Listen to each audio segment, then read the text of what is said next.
KST employees Sangh BMSന്റെ നേതൃത്വത്തിൽ KSRTC ജീവനക്കാർ December 16, 17, 18 തീയതികളിൽ ജില്ലാ കേന്ദ്രങ്ങളിൽ ഉപവസിക്കുന്നു.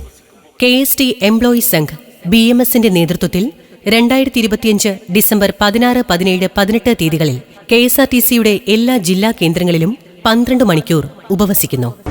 KSRTC കേരളത്തിലെ ഏറ്റവും വലിയ പൊതുമേഖലാ സ്ഥാപനം.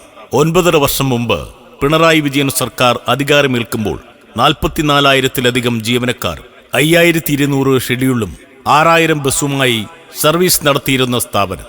നഗരമെന്നോ ഗ്രാമമെന്നോ മലയോരമെന്നോ തീരദേശമെന്നോ വ്യത്യാസമില്ലാതെ സർവ്വസാധാരണ ജനങ്ങൾക്ക് വേണ്ടി സർവീസ് നടത്തിയിരുന്ന സ്ഥാപനം. ഇന്ന് 21,000-ൽ താഴെ ജീവനക്കാരും 3,500 ബസ്സും 3,000 സർവീസുമായി KSRTCയെ വെടക്കാക്കി തനിക്കാക്കാൻ വെമ്പൽ പൂണ്ട കേരള സർക്കാർ സർവീസുകൾ വെട്ടിക്കുറച്ചും ബസ്സുകൾ വാങ്ങി നൽകാതെയും തകർക്കാൻ വഴികൾ തേടുന്നു. KSRTCയുടെ അന്തകനായി KSRTCക്ക് സമാന്തരമായി സ്വിഫ്റ്റ് എന്നൊരു സ്ഥാപനമുണ്ടാക്കിയതും പിണറായി വിജയൻ സർക്കാർ.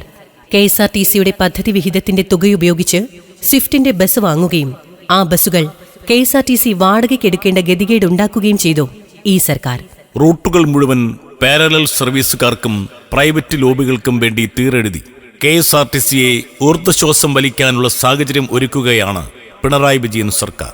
KSRTCയെ സംരക്ഷിക്കുക, ബസ്സുകൾ വാങ്ങി നൽകുക, DA ഉൾപ്പെടെയുള്ള ആനുകൂല്യങ്ങൾ വിതരണം ചെയ്യുക, NPS പിൻവലിച്ച് സ്റ്റാറ്റ്യൂട്ടറി പെൻഷൻ നടപ്പിലാക്കുക, പുതിയ കേന്ദ്ര നിയമം അനുസരിച്ച് താൽക്കാലിക ജീവനക്കാർക്ക് തുല്യ ജോലിക്ക് തുല്യ വേതനവും ആനുകൂല്യങ്ങളും അനുവദിക്കുക തുടങ്ങിയ ആവശ്യങ്ങൾ ഉന്നയിച്ചുകൊണ്ട് ഡിസംബർ 16, 17, 18 തീയതികളിൽ ജില്ലാ കേന്ദ്രങ്ങളിൽ KSRTC ജീവനക്കാർ ഉപവസിക്കുന്നു.